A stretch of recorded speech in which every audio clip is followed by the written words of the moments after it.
nama saya Noliza binti Abdul Latif. Saya berusia 50 tahun. Pekerjaan saya adalah jururawat.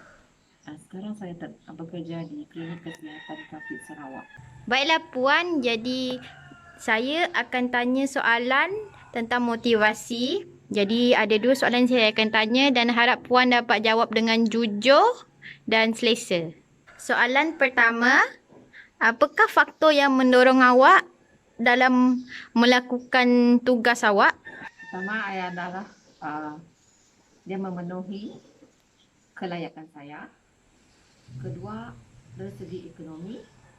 Dan ketiga adalah berbakti kepada masyarakat.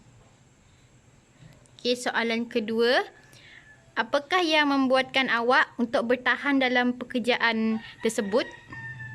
Okey.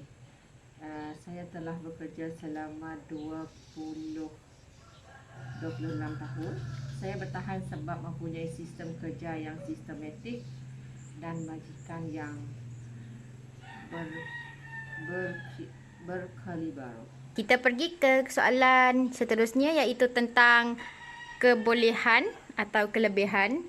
Soalan pertama saya nak tanya, dari pengalaman Puan, apakah pendapat Puan tentang kekurangan pencapaian sebagai pekerja dan apakah pandangan dan pendapat Puan untuk meningkatkan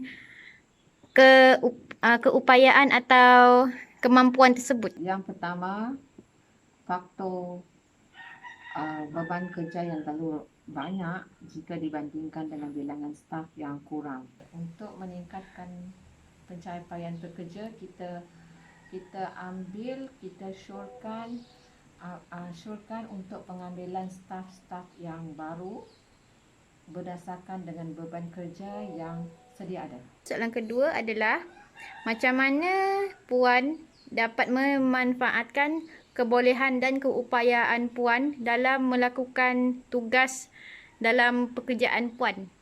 Okey, kita gunakan kemahiran dan pengetahuan kita dalam bidang tugas kita tersebut. Dan kita jangan contohnya kita jangan menggunakan skill yang kita tak pasti, lepas tu kita melakukan kerja. Kalau kita tak pasti, maka kerja kita pun tidak mendatangkan hasil dan berkualiti. Kita pergi ke bahagian ketiga iaitu role perception. Jadi Puan sebagai seorang pekerja, apakah kelebihan yang berkaitan dengan posisi Puan untuk mempengaruhi rakan sekerja Puan di tempat kerja? Okey, sebagai pekerja yang senior, kita harus menunjukkan penampilan yang baik.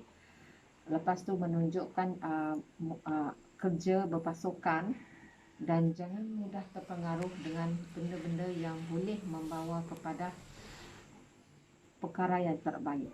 Jika anak buah kita junior staff melihat kita bekerja, melakukan kerja bersama-sama dengan mereka akan respect dengan kita dan mereka akan bersama-sama bekerja. Ini adalah bahagian soalan yang terakhir iaitu faktor situasi ataupun situational factor. Bagi Puan, apakah pengalaman yang paling sukar yang pernah dihadapi oleh Puan sebagai seorang pekerja? Saya pernah ditegur oleh penyelia sehingga saya menangis. Tapi teguran itu bukan nak menjatuhkan saya. Dia membagi saya